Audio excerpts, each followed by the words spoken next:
Hello everyone and welcome to my new predictions video. This one's all about them dwarfs, No, tall people. As last time, I'm going to give you a very fast description of who the dwarves are, where they came from. And so if you don't want that, there will be a timestamp to skip straight to the predictions about how they'll play and stuff like that. And there should be a link on screen as well. Now, who are the dwarfs? Dwarfs are a lot like dwarfs from other fantasy universes such as Tolkien's Lord of the Rings. They're one of the oldest races in the Warhammer world. They were created by these almost mythological creatures, godlike mythological creatures to a certain extent, from the very beginning of Warhammer's past, called the Old Ones. Now the Old Ones created them for some long forgotten plan that we know nothing about. We just know they had something in mind when they created most of the races in the Warhammer world, like the elves and the dwarfs.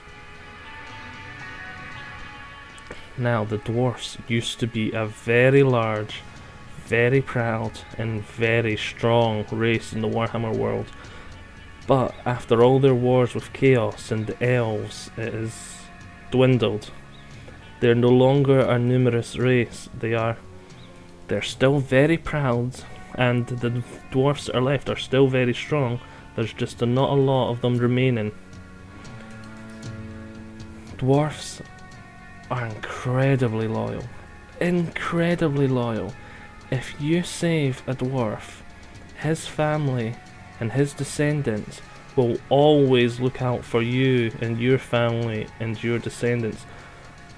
They are incredibly loyal. They are exactly the same when it comes to grudges though. They record everything you do against them, and they will despise you for it, and they will despise your children for it, and despise your children's children for it. They never forget. In fact, to make sure they never forget, they even have a great book called the Book of Grudges, which they record everything in. Dwarfs are also master smiths and engineers. They have the most advanced technology in the Warhammer world, mastering steam power, black powder, cogs, engineering, sort of stuff like that. They're just masters of it.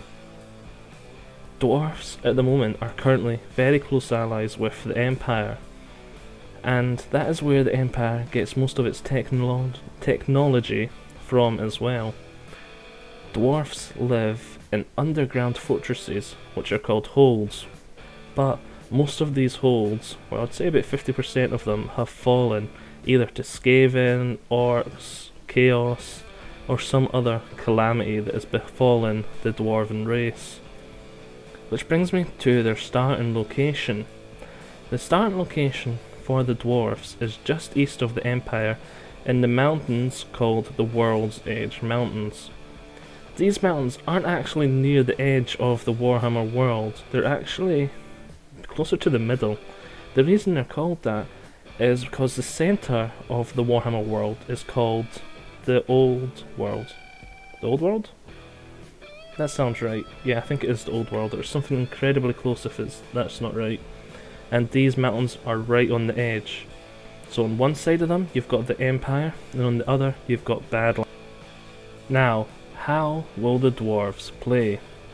The dwarves are a very tough, very strong race of people. They are incredibly elite, but they're also very small in numbers, so they expect to be outnumbered every battle. But such things don't such things don't scare dwarves. As well as being incredibly outnumbered, dwarven armies are slow. They're very slow. But dwarven armies don't care about being slow much, because they have a great love for siege equipment. They have lots of different types. The three main types of their siege equipment, which I'll name for you now, they have powerful cannons, catapults they call grudge throwers, And a personal favourite of mine, a siege equipment they call a Hellblaster volley gun, and it works a bit like a Gatling gun from Fall of the Samurai. Now, dwarves love these siege equipment. They use them to pound their enemies into dust, really, from very far away. These factors all combine to make dwarves very defensive. They like to sit back and force their enemies to come to them. Then by the time the enemy gets close to the dwarves are a very strong unit and they deal with them quickly. Now, dwarves hate magic. They don't trust something you can't control completely. So, they've shunned it, and they've shunned its use. They have learned to harness it though, in a safer way. They create runes with magic bound into them.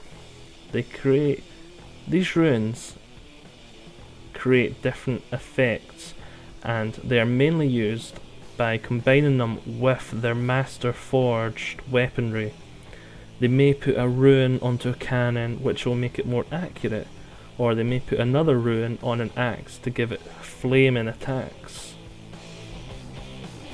So as you can see, the dwarfs, with being master smiths, they already make the best weapons and armour in the game, but they've got to take it that one step further forward, don't they?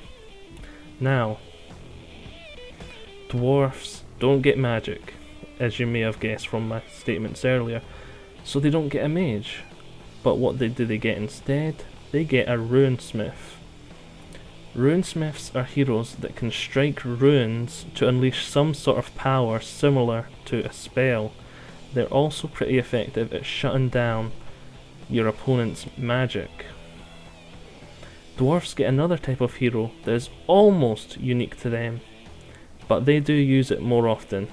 The Empire is the only other faction that also gets a hero like this, and this hero is the Engineer.